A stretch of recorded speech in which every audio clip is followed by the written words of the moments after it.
Marcus Hale had been working quietly in a corner of the company lobby for almost 2 hours. He was a single father, and after dropping his daughter Sophie at school, he had come straight to the office to finish an urgent project. His clothes were plain, his laptop was outdated, and he had no assistant, no expensive watch, and no reason to draw attention. He was simply there to work. A manager named Rebecca walked through the lobby and noticed him. She stopped. "Excuse me, what are you doing here?" Marcus looked up. Working for which department?" "Operations," Rebecca frowned. "I don't recognize you." Marcus smiled politely. "I don't think we've met." She looked at his laptop. "Where's your badge?" He pointed to it. "Right here." Rebecca barely glanced at it. "You can't just sit in the lobby. I've been approved to work here today." "By whom?" "The operations director." Rebecca crossed her arms. "I'm the floor manager. Nobody works in this lobby without my permission." Marcus remained calm. "I understand. Then pack your things and leave." Marcus shook his head. "I have an important deadline."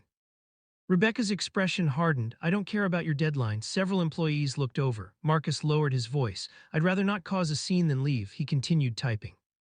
Rebecca stared at him in disbelief. "You're refusing a direct instruction?" "I'm following the instruction of my department." Rebecca pulled out her phone. "Fine." She stepped away. "Security. I need someone removed from the lobby." Marcus heard her. He stopped typing, then he checked the time. He looked at the phone on his desk. A notification had just arrived. The message said, "Board meeting moved to 2:00, CEO arriving early." Marcus smiled. Rebecca returned. "Security is coming." Marcus closed his laptop. "No, they aren't." Rebecca laughed. "How would you know?" "Because I just canceled the request." She stared at him. "You don't have authority to do that." Marcus stood. "Actually, I do." Rebecca rolled her eyes. "Who are you?" Marcus looked at her calmly. "Marcus Hale." "I know your name." "No," he said. "You know the name on my employee badge." He reached into his folder and pulled out a document. Rebecca read it. Her expression changed. The document identified Marcus as the company's majority owner and chairman. She looked at him. "You're yes, the owner." Marcus nodded. Rebecca's face turned pale. "But you were sitting here working." She couldn't speak. Marcus continued. "I've spent the morning reviewing how employees are treated when executives aren't around." Rebecca swallowed. "I didn't know." Marcus nodded. "That was the test."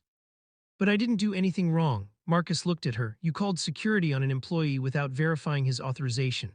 "I thought you were unauthorized." "You saw my badge." You could have called the operations director." "I was trying to protect the company."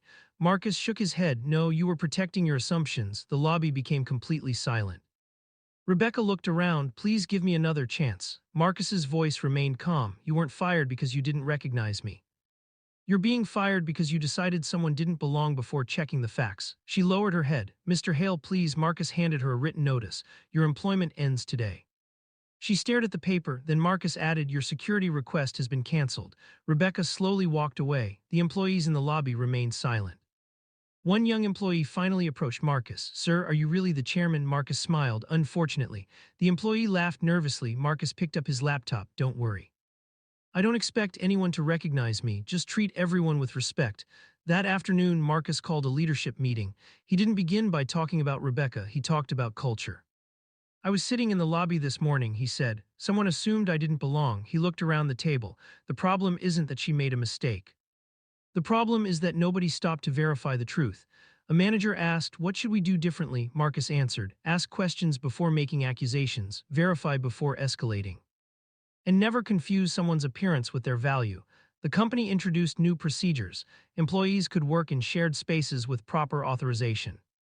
Managers were required to verify concerns before contacting security.